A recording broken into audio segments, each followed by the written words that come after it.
meron pong tendency ng ilang glitch, delays, frustrations, misunderstanding, ayan.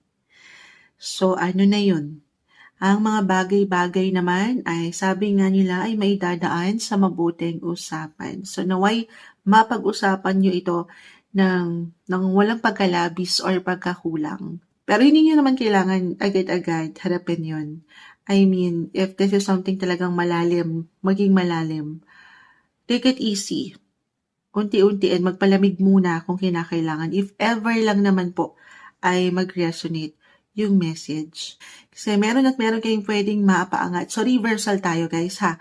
Pwede itong kayo mismo or isang tao sa inyong paligid. Again, could be connected, marriage, relationship, partnership. Ano yun? Mapaangat na hindi naman natin intention na makasakit. Pero baka dahil nga napangunahan kayo ng emosyon, ang daming ganap, may katagalan, pagkainip, pagkapagod, so baka meron kayong mapaangat siya na boses na hindi magustuhan or kayo po ay merong masagasaan. Okay? So take it easy, hanggat kaya, think before you click. Kahit over the net lang ito.